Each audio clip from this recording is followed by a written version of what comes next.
Aujourd'hui, je vous parle d'un sujet explosif. Un rapport signé par l'USCC, l'agence gouvernementale américaine qui analyse les relations avec la Chine.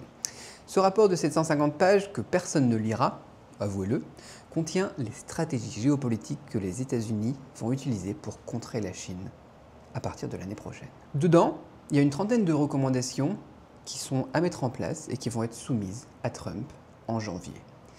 Et connaissant Trump, il risque de toutes les valider dès sa prise de fonction.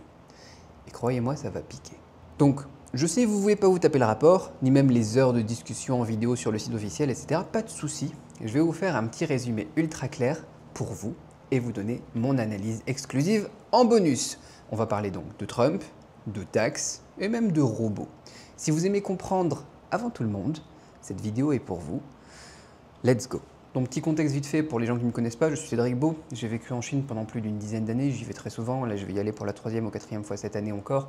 Dans 2 jours, j'ai une connaissance du chinois, de la culture chinoise, etc. J'ai une certaine expertise, voilà.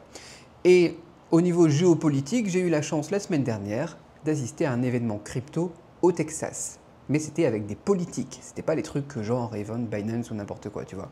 Ça t'intéresse un petit peu de voir c'était quoi, qui étaient les personnes, les politiques, les mineurs, les trucs comme ça.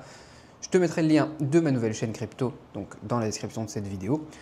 Quoi qu'il en soit, donc au détour d'un dîner avec des hommes politiques, je me suis retrouvé à discuter avec un des commissaires de l'USCC. Et quand il a vu ma connaissance de la Chine, tu vois, on a commencé à taper la discute et on en est arrivé à ce fameux rapport qui était sorti il y a quelques jours. Et surtout des impacts que ça va avoir en 2025. Résultat, j'ai envie de partager tout ça avec vous aujourd'hui aussi. Donc dans ce rapport, il y a vraiment 3 points majeurs et un demi-point d'ailleurs que je vais partager avec vous aussi parce que c'est important. Spoiler alerte, le demi-point, c'est au sujet de Taïwan et de la guerre. L'idée ici, c'est de comprendre comment la géopolitique et la tech vont changer nos vies, que vous soyez en Chine, en Europe ou ailleurs. On attaque avec le premier point clé. Premier point, l'intelligence artificielle et la course à l'AGI. AGI pour les intimes. C'est vraiment le premier focus du rapport, l'intelligence artificielle.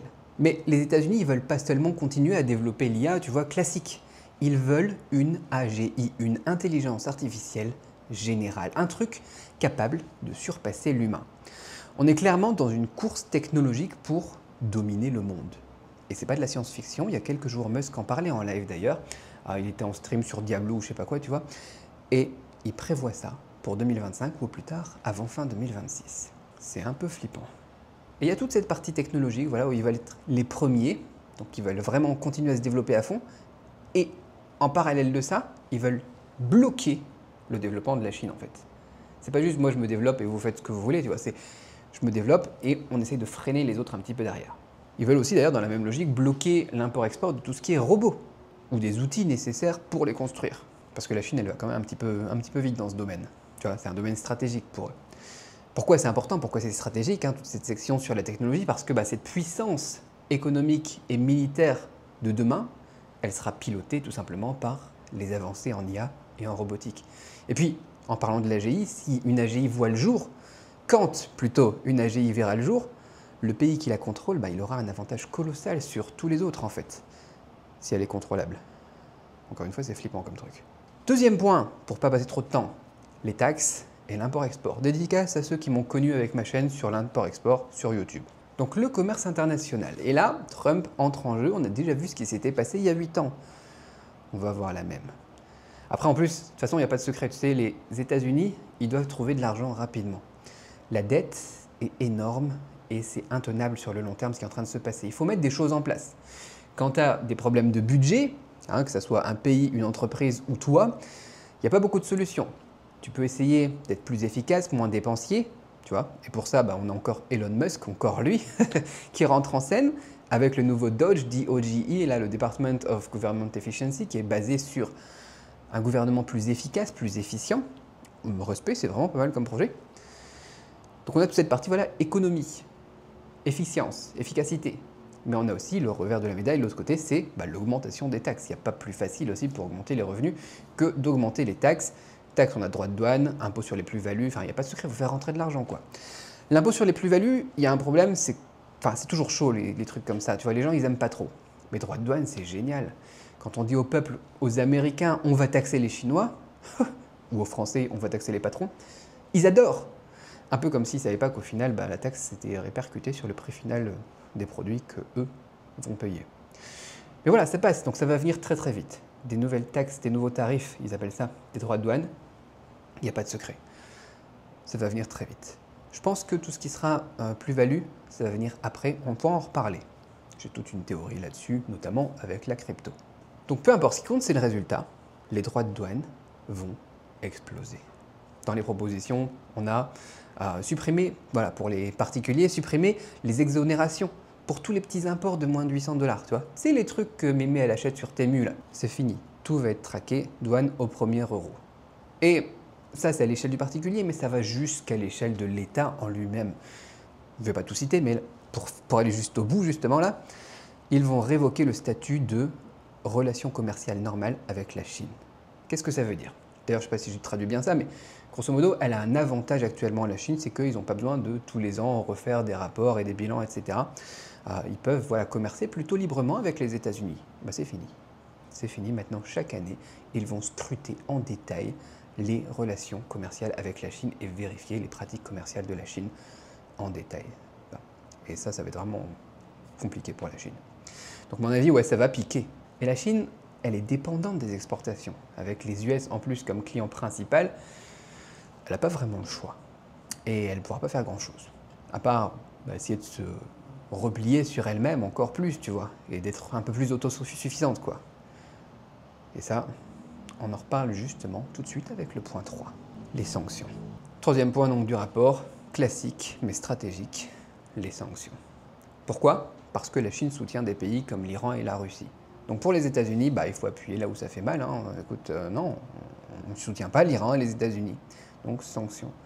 Mais sanctions, là aussi, ça pousse la Chine à se refermer davantage sur elle-même. Et on est vraiment, avec tout ce que je vous dis là, on est vraiment dans une spirale qui est dangereuse en fait. Et ça m'amène au dernier demi-point, le truc que les gens me demandent souvent, ce truc qui est le plus dangereux justement et dont tout le monde a peur, la guerre. Parlons de Taïwan et Hong Kong. Déjà, quand on parle de la guerre, Trump, il ne veut pas envoyer les enfants américains au combat.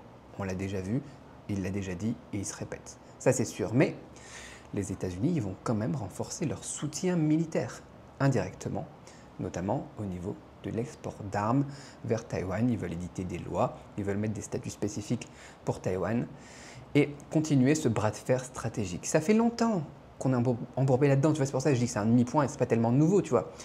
Et c'est parti pour durer encore longtemps. C'est pas une grosse news de ce côté-là. L'information principale, c'est que la pression continue à monter. Et on peut parler de Hong Kong, par contre, là c'est un petit peu plus nouveau. Les USA, ils voient que la Chine, elle utilise Hong Kong comme une passerelle vers le monde occidental. Du coup, la ville, elle est mentionnée dans le rapport pour blanchiment d'argent. Il va falloir sanctionner. De ce côté-là aussi, ils veulent isoler, contenir la Chine. Pour résumer, intelligence artificielle, droits de douane, sanctions, tensions géopolitiques, ce rapport annonce la couleur. Contenir la Chine, la maintenir sous pression, tout en renforçant de notre côté nos bases technologiques et économiques. On veut garder notre avance et du coup, on te freine. Voilà. Ce qui est fascinant, c'est de voir à quel point ces décisions, elles impactent la crypto, le commerce international et même le futur technologique de l'humanité. Parce qu'on se met des bâtons dans les roues. On est vraiment au cœur d'un jeu d'échecs et on peut en déduire la direction qu'on va prendre sur les 10 prochaines années. Et la direction, elle n'est pas terrible en fait. C'est pas très harmonieux tout ça. J'aime pas trop beaucoup ça. Je préfère quand c'est un peu plus moins tendu. Qu'est-ce que vous en pensez, vous, de tout ça? Dites-le moi dans les commentaires.